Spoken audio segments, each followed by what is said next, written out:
Sa pagpapatuloy, sa verse 16 ng chapter 16, makikita natin dito na nagpatuloy si Pablo at Silas, kasama na po si Timoteo, sa kanilang pagmimisyon. Basahin natin. Isang araw, nang kami papunta sa Pook Dalanginan, nasa lubong namin ang isang batang babaeng alipin. Sinasapian siya ng masamang espiritu, kaya siya nakakapanghula.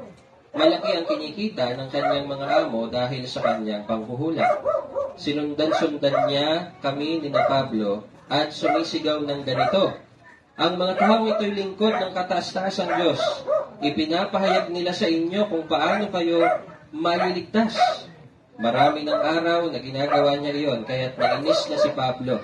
Hinarap niya ang bata at sinabi sa Espiritu, iniuutos ko sa iyo sa pangalan ni Jesucristo, lumabas ka sa babaeng iyan, at noon di lumabas ang Espiritu. Nang makita ng mga amo ng bata na nawala na ang kanilang pinagkakakitaan, sinunggaban nila sina Pablo at Silas, kinaladkad sa liwasang bayan at iniharap sa mga may kapangyarihan. Iniharap sila sa mga pinuno ng lungsod at pinaratangan ng ganito. Nanggugulo po sa lungsod ang mga Hudyong ito. Nagtuturo sila ng mga kaugaliang labag sa katuruan nating mga Romano. Hindi natin maaaring sundin ang mga itinuturo nila. Nakisali ang mga tao sa pananakit sa kanila. Pinahubaran sila ng mga pinuno at pinahagupit. Pagkatapos sampasin ng paulit-ulit, sila'y ipinabilanggo at pinabantayang mabuti. Ipinasok sila ng bantay sa kaloob-looban ng bilangguan at inilagay ang kanilang mga paa sa pagitan ng dalawang mabibigat na kahoy. Nang mag-aating gabi na, sina Pablo at Silas ay nananalangin at umaawit ng himno sa Diyos. At nakikinig naman ang ibang mga bilanggo. Walang ano-ano'y lumindol ng malakas at nayanig pati ang mga pundasyon ng bilangguan. Biglang nabuksan ang mga pinto at nakalag ang mga tanikala ng lahat ng bilanggo. Nagising ang bantay ng bilangguan at nang makita niyang bukas ang mga pinto, inakala niyang nakatakas ang mga bilanggo. Dahil dito'y binunot niya ang kanyang tabak at magpapakamatay na sana. Ngunit sumigaw si Pablo, huwag mong saktan ang iyong sarili. Narito kaming lahat. Humingi ng ilaw ang bantay. Patakbong pumasok at nanginginig na nagpatira pa sa harapan ni na Pablo at Silas. Sila ay inilabas niya at sinabi, mga Ginoo, ano po ang dapat kong gawin upang ako'y maligtas? Sumagot naman sila, sumampalataya ka sa Panginoong Hesus at maliligtas ka, ikaw at ang iyong sambahayan. At ang salita ng Panginoon ay ipinahayag nila sa kanya at sa lahat ng nasa kanyang bahay. Nang oras ding yon, hinugasan ng bantay ang kanilang mga sugat at nagpabautismo pati ang buo ng sambahayan. Pagkatapos, sila'y isinama niya sa kanyang tahanan at ipinaghanda ng pagkain. Masayang-masaya ang bantay at ang kanyang buong sambahayan sapagkat sila'y sumampalataya sa Diyos. Hanggang dito lang po muna, mga kapatid. Salamat sa salita ng Panginoon. So makita natin sa pagpapatuloy ng kanilang pagmimisyon, mayroong sumasalubong sa kanila na isang batang babaeng alipin. Ano po ang nagagawa ng batang babaeng alipin? Nakakapanghula. So, sino sa inyong mahilig magpahula? Yung lagi niyong binibigay yung palad nyo, ano? Ayan, ika, maganda guhit ng palad mo. Maraming kalyo. Ano pa? Yayamang ka, ika. Sige. So ako po, hinulaan ako ng bata ako. 2 kamay. Sabi ako dahil a-abroad. Hanggang ngayon po, di pa ako napupunta ibang bansa. Tapos sabi, ako daw ay babaero. Yung una ko pong girlfriend, naging asawa ko na. So hindi po ako babaero. So, ngayon, maling-mali yung hula. Pero may mga tumatama. Si daddy hinulaan. Sabi niya, nalunod ka nung bata ka. Ay, nalunod naman talaga si daddy nung bata. Kaya yung ibang tao ay bumibilib at yung iba nga ay pinagkakakitaan pa po yung panghuhula. Samot-saring style. May bolang kristal, may tarot cards, ano pa? Yan, sa palad, kung ano-ano. At wala hong pinagkaiba dito sa binabanggit po dito. Kaya lang ito, hindi modus. Nakakapanghula siya dahil may sumapi sa kanyang masamang espiritu. Pero tingnan niyo yung sinasabi. Masama po ba yung sinasabi ng batang ito? Hindi. Ang sabi, sumisigaw ng ganito. Ang mga taong ito'y lingkod ng kataas-taasang Diyos, ipinapahayag nila sa inyo kung paano kayo maliligtas. Masama ba yun? Ayos yung sinasabi niya, tama, di ba? Sila Pablo at Silas ay mga lingkod ng Diyos, ipinapahayag nila kung paano maliligtas sa mga tao. Yun ang sinasabi ng bata, which is wala tayong makikitang masama. Pero nakilala ni Pablo na yung espiritong nandoon sa batang yon ay hindi galing sa Diyos. Kaya pinaalis niya yung masamang espiritu. Anong lesson ang makikita natin dito, mga kapatid? Hindi porket maganda ang sinasabi patungkol sa iyo, sugo na siya ng Diyos. Okay? Ulitin ko po. Hindi porket maganda lagi ang sinasabi sa iyo ng isang tao, galing na siya sa Panginoon. Mayroong mga taong magandang sinasabi sa iyo, pero padala pala ng kaaway para payabangin ka. Yung lagi kang sinasabihan na ang gwapo mo naman, kahit hindi. Lagi kang sinasabihan na ang galing mo naman. How to be you? Paano maging ikaw? Mag-iingat ka, kapatid, sapagkat ang papuri ay dapat ibinabalik sa Panginoon. Hindi inaangkin dahil wala ho tayong kapurihan sa ating sarili. Ang Diyos lang pong dahilan ba't natin nagagawa ang mga bagay.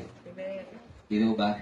Itong batang to, lagi niyang sinusundan sila Pablo araw-araw. Mga lingkod to ng Diyos. Pinapahayag nila kung paano kayo maliligtas. Ang sabi ni Pablo, nainis na si Pablo, hinarap niya ang bata, sinabi niya sa bata, iniuutos ko sa iyo sa pangalan ni Jesus, lumabas ka sa babaeng iyan. At nung umalis yung masamang spirito, nawalan na siya ng kakayahang manghula. Kaya ho, mga kapatid, ang hula na dapat nating paniwalaan, the only prophecy na dapat nating paniwalaan ay yung nakasulat sa Biblia. Amen. Hindi yung mga hula sa tabi-tabi. Dahil yan man ay magkatotoo o hindi, hindi na po yan galing sa Panginoon. Dito po, sa Biblia, sa aklat ng Deuteronomy, binabanggit doon na magsilayo tayo sa mga ganitong klaseng tao. Mangkukulam, manggagaway, manghuhula. Nakikipag-usap sa Espiritu. Kasi ayaw ng Diyos ng mga bagay na yun. Tayo naman mga Pilipino, bilib na bilib tayo sa mga bagay na yun. May kaibigan daw yung duwende, kaya swerte sa business. Kaya laging may alay doon sa business, kaibigang duwende. Puti naman, kaya mabait. Sabi, puti naman daw, kaya mabait. Mga kapatid, wala akong mabait na bad spirit. Kaya nga pati. Wala akong mabait na espiritong hindi galing sa Diyos. Pwede kang pagpakitaan ng mabuti kapalit ng kaluluwa mo at ng pananampalataya. Kapalit ng pagkalihis mo sa daan ng Panginoon, pwede kang pagpakitaan ng mabuti ng kaaway. Sinabi ng Biblia, ang diablo pwedeng mag-anyong anghel ng kaliwanagan. Nakita na ba kayo ng mga taong maliwanag ang mukha? Ba't kayo nagtatawa na? Di ba, minsan parang ang sarap tingnan, yung parang hindi yung gagawa ng masama, hindi gagawa ng mali. Parang ang bait-bait, gano'n. Tapos mababalitaan mo, siya pala scammer, kaya pala siya naka-scam kasi mukhang mabait. Ganon ho si Satan. Ang siya, di ba, ang trabaho niya, manukso. Tama? Ang trabaho ni Satanas ay manukso. Ang tanong, matutokso ba kayo sa mga bagay na hindi maganda? Di ba, ang mga bagay na nakakatukso ay yung nakakahalina sa iyong paningin, sa iyong pakiramdam, kahit sa iyong dila. Bawal sa iyo, pero ang sarap ng crispy pata, nakakatukso. Yun, yung mga nakakatukso. Yung magagandang anyo, which is biblically correct sapagkat si Satanas ay ang pinakamagandang anghel sa kalangitan. Nung siya po ay Lucifer pa lamang. Siya ang pinakamagandang anghel. Kaya nga, gusto niyang pantayan ng Diyos. Yan po yung sakit minsan ng mga number 2 sa ranking. Bakit? Hindi sila masaya minsan. Hindi ko po nilalahat ha. Hindi ko nilalahat. Hindi sila masaya minsan dahil number 2 sila. Gusto nilang abutin yung number 1. Kaya nga sa Olympics, mga kapatid, pansinin nyo pag nanood kayo ng Olympics sa awarding, di ba may mga ano yun, may tayuan ng first, second, third. Tama? Yung first masaya, yung second malungkot, yung third masaya. Yung third masaya kasi nakapasok siya. Yung first masaya, siyempre, first siya. Yung second di masaya. Bakit? Konti na lang, first na sana. Nakuha niyo yung logic? Konti na lang, first na sana ako eh. Pero hindi niya na-appreciate yung taas din naman ang kanyang posisyon. Number 2 na siya eh. Pero ayaw niya ng number 2. Gusto niya number 1. Ganun po ang naging sakit ni Satanas dahil siya'y mayabang. Siya yung pinakamagandang anghel. Akala niya, kaya niyang pantayan ang Diyos. So balik po tayo dito. Magaganda ang sinasabi pero hindi galing sa Panginoon. Hindi ko naman po sinabing kapag may taong nagsabi sa inyo ng maganda ay sugo na agad ng dyablo. Ang sinasabi ko lang po ay mag-iingat tayo. Kilalanin natin kung kanino galing yung mga comment sa buhay natin. Alam niyo sabi ng Bible, mas mabuti pa ang sampal ng isang kaibigan kaysa halik ng isang kaaway. Ulitin ko, mas mabuti ang sampal ng isang kaibigan kaysa halik ng isang kaaway. Masakit bang masampal? Nasampal na ba kayo?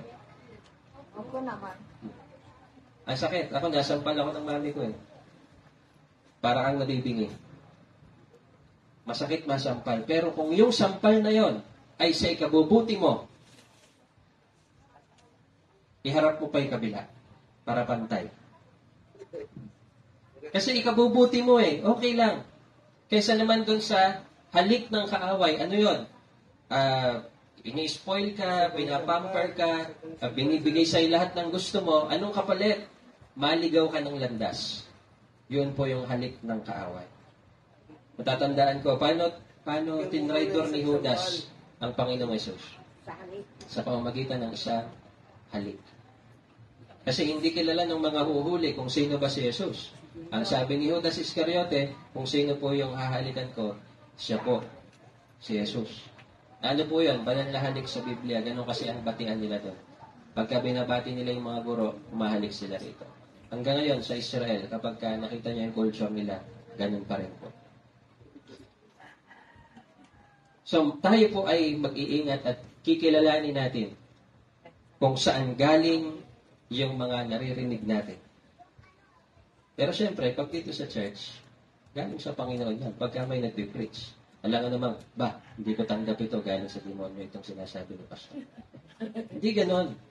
Kahit na po yan ay nakakalakas o masakit sa puso, basta salita ng Diyos, yan po ay sa ating ikakabuti. Basta salita ng Panginoon.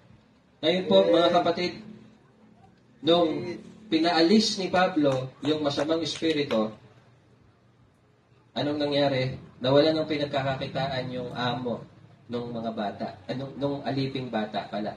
Dahil hindi na po makapanghula yung batang ito. Kasi wala nang pagsama ng masamang espiritu. Nagalit sila ngayon kila Pablo. Kayo ba mga kapatid? Kapag ka mayroong nagpaalis ng masamang espiritu sa inyong compound, magagalit ba kayo sa nagpaalis? Hindi. Di ba? Pero kung yung masamang espiritu na yan umalis kasama yung pera nyo, magagalit ba kayo sa nagpaalis?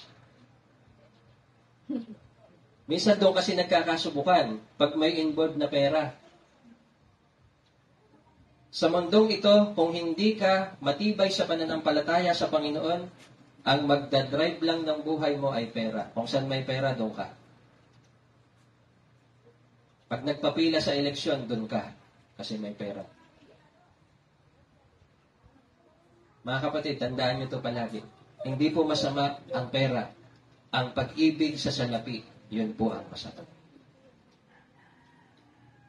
Nagpaalis sila ng masamang espiritu, pero nagalit sa kanila yung mga tao dahil yung masamang espiritu na yun ay pinagkakakitaan ng mga tao.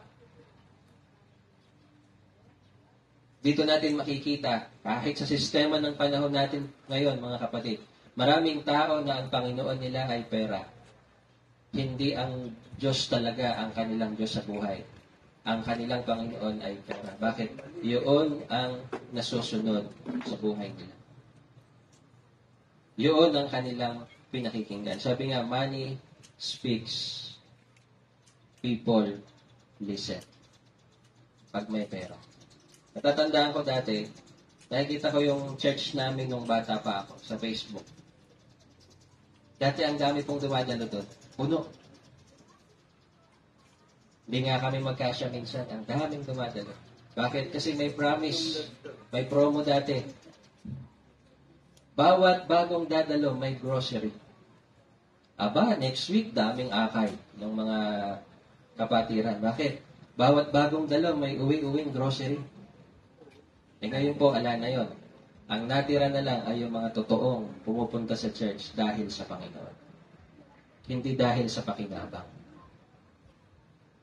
Kasi po, sa totoo lang, sa churches, iba't ibang churches, kanya-kanyang pakulo. Hindi po ito paninira, ito ay katotohanan. Kanya-kanyang style, paano makakaakay ng tao. Paano makakaakay ng mga lalapit sa Panginoon. Yung iba, ang style nila ay rock and roll. Talagang maganda ang tugtugan, ay mga disco-like pa. Sinong nakakay doon? Mga kabataan. Kasi gustong-gusto ng mga kabataan, party-party. Pag nasa church sila, talunan, ikot, takbuhan.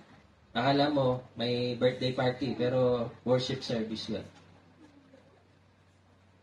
Yun ay katotohanan ng panahon natin ngayon. Ano pa ang ibang mga pakulo sa mga churches? Basta, maraming programa na hindi naman pwedeng i-substitute sa mensahe ng kaligtasan. Hindi natin pwedeng ibahin yung pwedeng umakay sa tao. Ang talagang aakay sa tao ay ang pag-ibig ng Diyos. At kung gusto niya, napapasukin ng Panginoon sa buhay niya. Kasi kung pupunta yan sa church dahil maganda lang ang tugtugan, paano pag iba na yung musician, beginner? Kaya hindi na siya mag-bless. Ano ba yan? Wala sa timing yung drummer. Wala na yung dati. Ano ba yan? Nagkamali yung ganito. Yun na lang ang titingnan niya palagi. Hindi niya napakikinggan yung mensahe ng Diyos. Kasi nga, yun ang pinupunta niya sa church. Kung ang pinupunta niya sa church ay ang kainan, paano kung wala ng kainan? Di ba nga? Ang sabi nga minsan, hindi daw Christian, Christian. Christian. Pupunta sa church kasi may kainan. Hindi po yun ang kailangan natin. Ang kailangan natin ay ang pagkaunawa kung sino ba ang Panginoon at ano ba ang ginawa niya sa buhay natin. And then, pag naunawaan mo yun, paniwalaan mo at lumakad ka ayon sa kanyang kalooban. Sad to say, biblical times hanggang ngayon, mas malakas pa rin ang boses ng pera sa buhay ng mga tao kaysa sa katotohanan ng salita ng Diyos. Buhay malungkot, ito ay katotohanan. The truth will set us free, sabi ng Biblia. Kaya dito, wala namang ginagawang masama sila Pablo, pero sila hinagupit, pinabilanggo, inireklamo, dahil lang nawalan ng kita yung mga tao.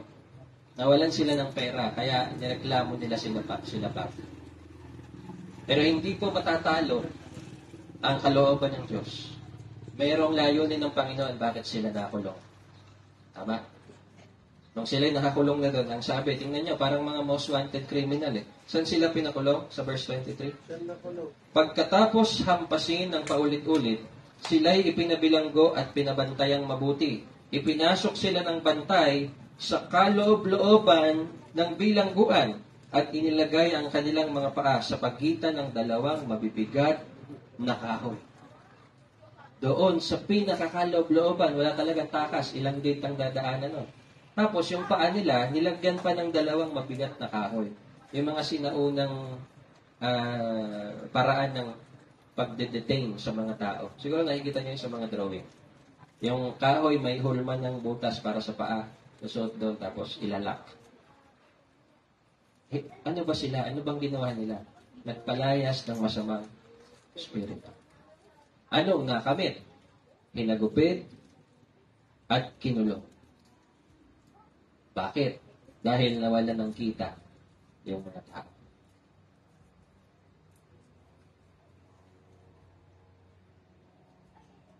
Sino sa inyo dating nagsusugal? Okay?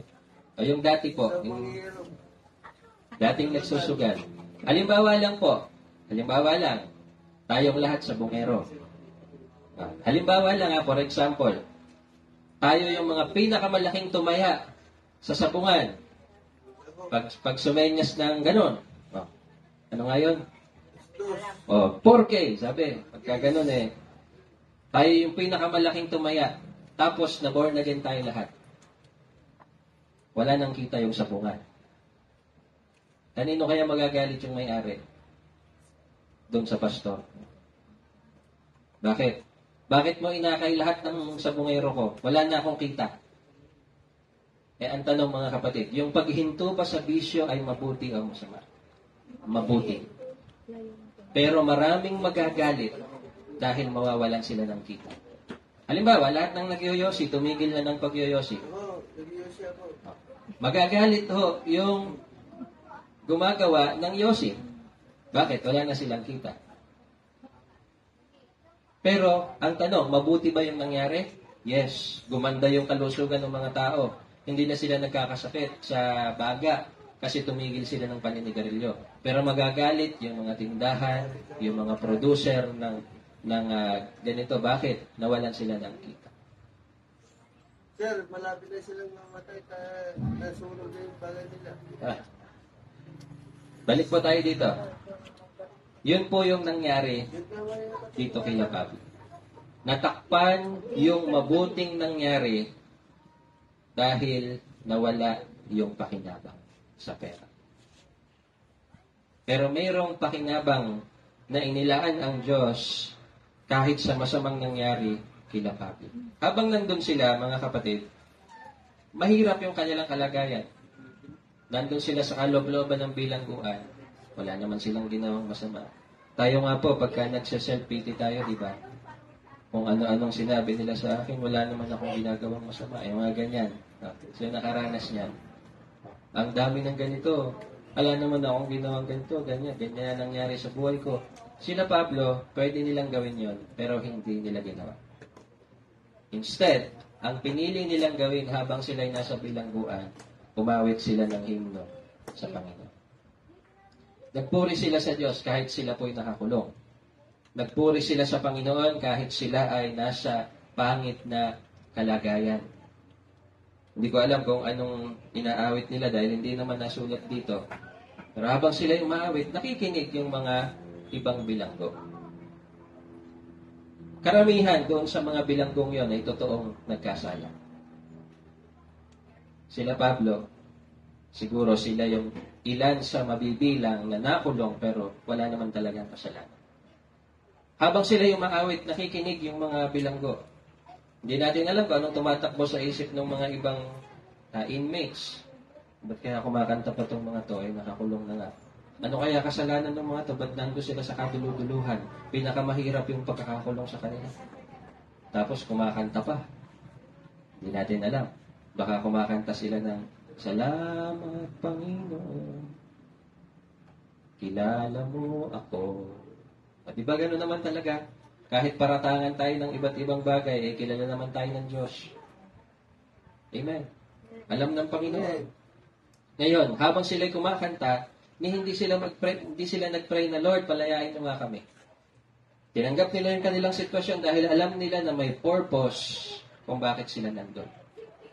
Habang sila'y kumakanta, lumindol, nayanig yung buong lugar. At hindi lang po ito basta lindol, ito'y kilos ng Diyos.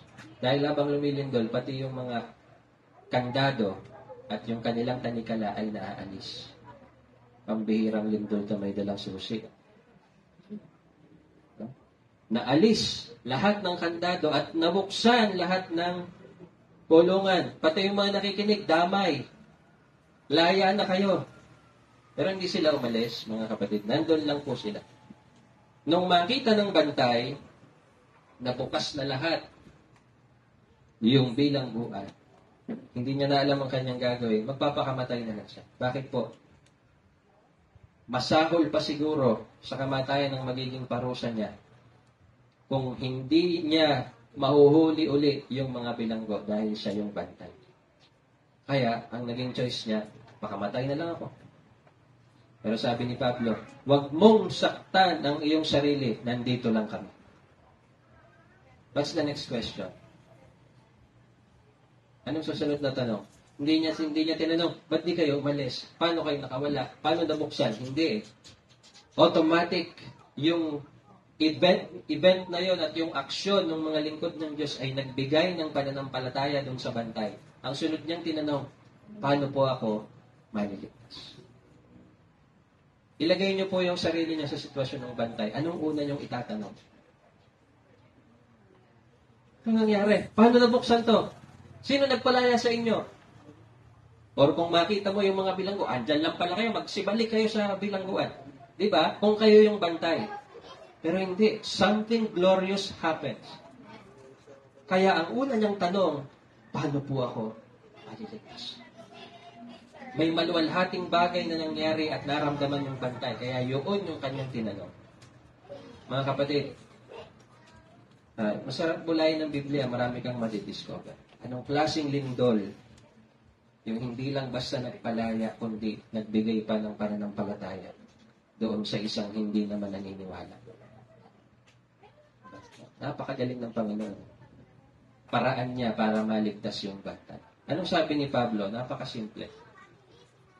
Paano daw siya maliligtas? Ang sabi ni Pablo, ganito lang, sumampalataya ka sa Panginoong Hesus. Maliligtas ka at ang iyong buong sambahay. Komplikado po ba? Simple lang. Marahil nung hindi pa natin alam ang salita ng Diyos, ay kabilang tayo sa mga taong pinapangaralan ng ating mga anak at sasabihin natin sa kanila, magpakabait ka nang mapunta ka sa langit. Nasabi niya na ba sa mga bata yan? Magpakabait ka nang mapunta ka sa langit. Meron bang batang sumagot sa inyo, kayo po, saan kayo pupunta? Diba? Tayo mismo na matatanda, nung hindi pa tayo nakakakilala sa Panginoon, hindi ho tayo sigurado. Kapag tayo namatay, saan tayo pupunta? Kasi ang buhay ng tao, wala namang nakakatiyak kung hanggang kailan. Meron akong napanood, dumalaw lang sa kaibigan. Nabaril na. Ganun lang. Yung isa naman, medyo nagalit lang doon sa nakabisikleta, sinaksak na. Napakabilis ng buhay ng tao. O hindi man tayo mamatay sa mga aksidente o krimen o ano pa man. Si Nanay Tiling, ilang taon na si Nanay? 73, Nanay, no? Naalala niyo pa ba nung kayo kabataan? Parang kailan lang, di po ba? Minsan nababanggit natin sa buhay natin, kahit anong edad natin, parang kailan lang. Parang kailan lang. Alam niyo ba yung kanta na yun? Ang mga pangarap ko, kay hirap abutin. No? Naalala ko kasi, kinanta pa namin yun sa nag-sponsor sa amin sa scholarship. Pinakanta sa amin. Kailan lang yun? High school ako nun eh. May scholarship kami. Ang bilis ng panahon, mga kapatid. Ang tutuusin, napakabilis ng panahon. Pagka tinitingnan ko yung mga picture natin noon, parang kailan lang payat pa tayo eh. Natawa yung mga tumaba. Red sir, hindi ka na kumikibo. Same, pastor. Hindi ko kasi nakita yung picture niya nung bata. Nakita kami, ganito na kami. Parang kailan lang. Time flies, ang bilis. Mga kapatid, hindi po, huwag niyo ikakatakot yung topic na to. Katotohanan kasi ito eh. Ang buhay, hindi natin alam kung hanggang kailan. Pwede na tayo po ay malusog, walang sakit, na-expect mo, mabubuhay ka ng mahaba, pero oras mo na pala bukas. May mayaman sa Biblia, ang sabi ng Bible, ang ginawa niya, nag-ipon ng maraming pagkain sa kanyang bodega. At sabi niya, okay na ako, I'm secured. Ano sabi ng Panginoon? Hangal ka, bukas din kukunin na kita. Kaanin niya yung mga inipon niya na yun? Wala. Kaya kung ine-extend ng Diyos ang buhay natin, salamat sa Panginoon. Wala man tayong ipon, basta buhay. Eh kung tayo man ay kunin ng Diyos, then praise God. Yung naipon natin, andun. Mapapakinabangan natin. Bakit ko po ito sinasabi, mga kapatid? Ito marahil yung isang na-realize ng bantay na yun. Bakit? In an instant, pwedeng patay na siya. Nasaksak niya na yung kanyang sarili, pero nagsalita yung lingkod ng Diyos. Huwag mong saktan yung sarili mo, andito lang kami. Life and death situation na yung bantay eh. And then, namagitan yung lingkod ng Diyos. Andito lang kami. Hindi kami umalis. Huwag kang mag-alala. Kaya ang tinanong niya bigla, paano po ako maliligtas? Simple. Manampalataya ka. Sumampalataya ka sa Panginoong Jesus. At maliligtas ka ang iyong buong sambahayan. Pag-usapan natin ng pananampalataya. Meron hong pananampalataya na walang aksyon. Ang tawag ng Biblia doon ay patay na pananampalataya. Naniniwala ako sa Diyos, pero ayoko magsimba. May mga ganun eh. Parang langis at tubig po yun, hindi pwedeng pagsamahin. Kasi pag naniniwala ka sa Panginoon, makikita sa buhay mo yan. Kung may takot ka sa Diyos, makikita sa buhay mo yan. Hindi ka gagawa ng masama kahit walang nakakakita sa iyo. Bakit? May takot ka sa Diyos. Ngayon, maraming nagsasabi na naniniwala ako sa Diyos, pero ang ibig talaga nilang sabihin, alam ko lang na may Diyos. Tama? Alam ko may Diyos. That's it. Alam ko lang may Diyos. Pero pag sinabi mo kasi kapatid, I believe in God, naniniwala ako sa Diyos, pinaniniwalaan mo ang kanyang salita. Amen? At kapag sinabi ng salita ng Diyos, lumapit ka sa Kanya, lalapit ka. Bakit? You believe in God. Sir, may tanong ako. Natatakot ka ba sa Diyos? Yes po, may takot ako sa Diyos. Kasi kitang-kita niya tayo palagi. Ano man ang ating ginagawa, wala tayong maililihim sa Kanya. So mga kapatid, hindi po komplikadong mensahe yung tinanggap natin mula sa Panginoong Yesus. Kailangan lang nating ingatan. Believe in the Lord Jesus Christ. Alam niyo, ang daming nag-aaway ngayon dahil sa doktrina. Ang daming hindi magkasundo dahil sa mga maliliit na bagay. Sa amin iba, ganito sa amin, ganyan. Alam niyo ba sabi ng Panginoon, ang hindi laban sa atin, kakampi natin. Yung iba kasing religious persons, basta may nakitang parang ayaw niya sa isang samahan, titirahin na agad yun. Tira ng tira. Ganon. Ano po ang nagiging bunga nun? Sa mga nakikinig, nalilito sila. Sa halip na mahalin nila yung mga espiritual na bagay, inaayawan na nilang marinig yung mga espiritual na bagay. Bakit? Pagka naman relihiyon ang pinag-usapan, napakaraing namang nagtatalo dyan. Pagka relihiyon ang pinag-usapan, pera-pera lang yan, yung mga ganon. Yun ang sinasabi ng marami. Kaya ayaw na nilang pakinggan yung mensahe ng kaligtasan. Pero mga kapatid, sila Pablo, nangangaral sila, matatalinong tao to, pero hindi nila pinapahirap yung mensahe ng Panginoon. Napakasimple. Paano maligtas? Sumampalataya ka sa Panginoong Yesus. At sa pagsampalatayang yon, samahan mo ng gawa. Hindi pwedeng sa bibig lang tayo naniniwala sa Diyos. Kailangan may aksyon. Kailangan may patunay, mga kapatid, na tayo naniniwala sa Diyos. At sa gayon, makakakamit tayo ng habag at awa sa Panginoon at makakakamit ng kaligtasan. At ano pong sunod na nangyari? Dinala sila ng bantay doon sa kanyang sambahayan. Naligtas din po yung kanyang sambahayan. So that's it. Kailangan nating maintindihan. Sabi ng Panginoon, sumampalataya ako, maliligtas din yung sambahayan ko. Anong aksyon ang ginagawa natin? Dalhin natin yung salita ng Diyos sa kanila para magkaroon sila ng kaligtasan. Hindi pwedeng automatic, sumampalataya ako, ligtas na rin kayo. Hindi po, tingnan natin yung ginawa ng bantay. Dinala niya yung salita ng Panginoon sa kanyang pamilya. At ang sabi doon, silang lahat ay naging masaya dahil sumampalataya sila sa Panginoon. Kung naghahanap tayo, mga kapatid, ng masayang buhay, yung totoong saya, hindi lang po yung panandaliang saya kasi maraming saya dito sa mundo. Halimbawa, mataas ang score mo sa video, masaya ka. 100%. Perfect. Mga ganyan. Masaya yung iba nun. Ano pa yung saya? Halimbawa, marami kang handa sa birthday mo, masaya yon. Pero pag kiyari, kanino ka nang utang? Mababayad ka, hindi na masaya yun. Di ba? Maraming pwedeng panggalingan ng saya sa mundong ito, pero mga kapatid, yung kagalakan at sayang nananatili sa Panginoon lang po yun.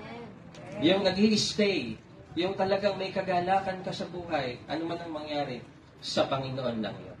Kaya kung gusto nyo ng ganon mga kapatid, wala pong ibang pagkukuhanan kundi ang Panginoong Jesus.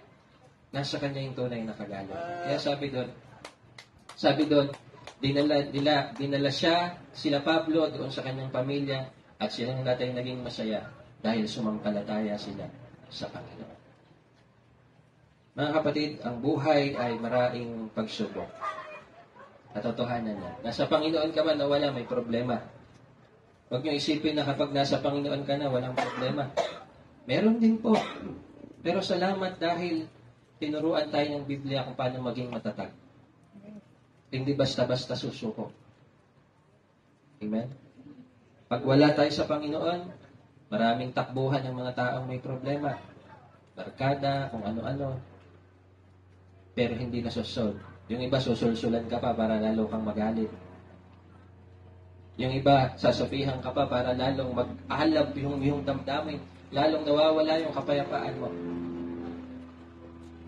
Salamat dahil tinuruan tayo ng Panginoon. Tayo man ay may pagsubok at may problema. Lumapit tayo sa Kanya. Lumuhod tayo sa Kanya. At sabi ng Biblia, sino mang lumalapit sa Kanya, hindi niya tinataboy. Walang tinataboy ang Panginoon. Basta totoo yung lumalapit. Tatanggapin tayo ng Diyos. Mga kapatid,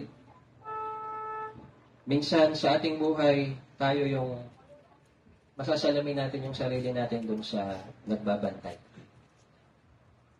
May mga responsibilidad tayong napabayaan. Tama? Minsan, hindi na rin natin alam ang gagawin. At meron tayong mga last resort na nakaabang. Pero tandaan nyo, kung paanong yung bantay na yan ay naayos ang buhay dahil kay Kristo. Ganon din po tayo. Huwag tayong maratel, huwag tayong ipit sa iba't ibang mga sitwasyon.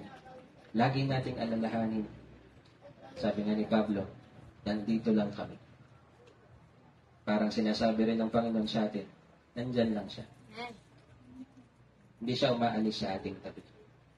Minsan lang, kulang tayo sa pakikinig sa Panginoon dahil may ibang tinig na pinakikinggan natin. Pero if we will try, kung susubukan nating makinig sa sinasabi ng Panginoon sa ating buhay, nandun po yung tunay na kapayapaan. Nandun yung tunay na kagalakan. Higit sa lahat, nandun yung kaligtasan. Nasa Panginoong Jesus.